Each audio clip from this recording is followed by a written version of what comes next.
Good morning, everyone. This is Father Nate, missionary priest in Italy. Today is August 5th of 2025, and we're celebrating Tuesday of the 18th week in Ordinary Time. It's also the optional memorial of the dedication of the Basilica of St. Mary Major in Rome, also known as Our Lady of the Snows.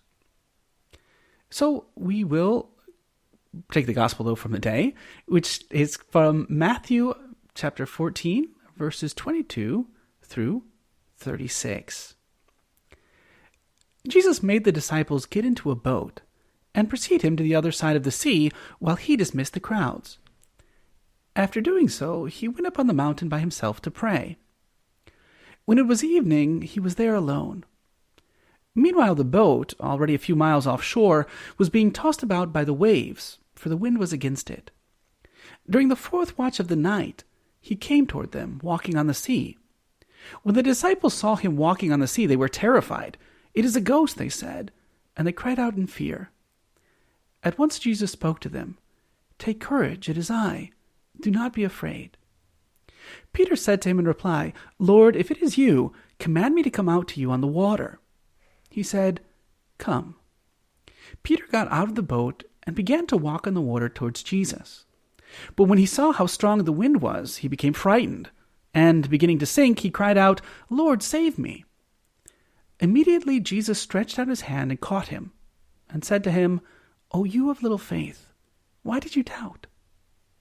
After they got into the boat, the wind died down. Those who were in the boat did him homage, saying, "Truly you are the Son of God."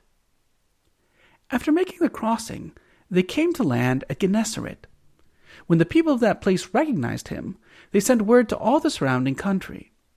People brought to him all those who were sick, and begged him that they might touch only the tassel on his cloak, and as many as touched it were healed. Today's Gospel teaches us a great deal about trust in God and divine providence. We can consider 3 points, right? First, what it was the disciples feared. And second, Peter's sinking and what that tells us. And third, Christ's kingship, right? Christ's kingship.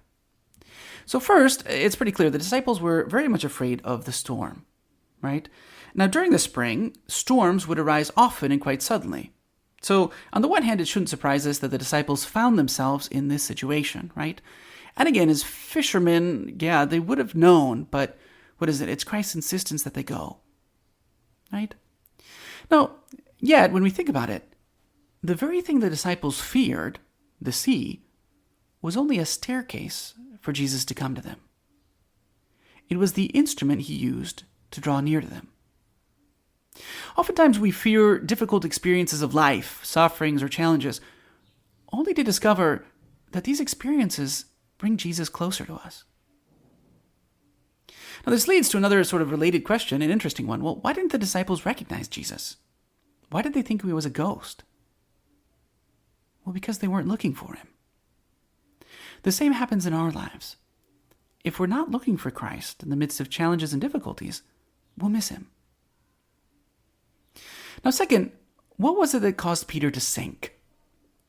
Well, his faith began to waver because he took his eyes off the Lord and began to look at the circumstances. Right?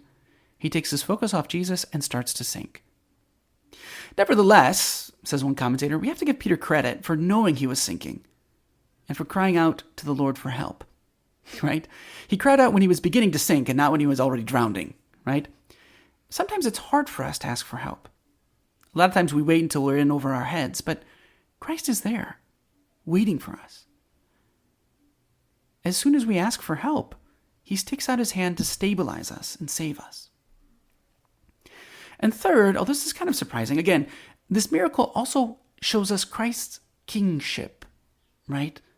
I mean, again, we see his domination over nature, but it's very interesting because when Matthew wrote Peter's request, right, he says, "Command me to come to you on the water." The Greek word for command is the command of a king.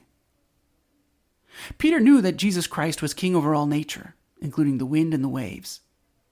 His word is law, and even the elements must obey. That's amazing when you think about Peter's faith to ask that question. If you say, "Come out," I will come. because you're the king of everything. Yeah, the problem was when he lost sight of Christ, when he lost focus. But that's okay. We can ask ourselves, do we really trust in the goodness and love of our heavenly King? So today, through the intercession of Mary, Mother of Faith, let's ask for the grace to be able to see Christ at work, even in the midst of difficult circumstances, and to trust in his love and providence, even when the situation seems bleak.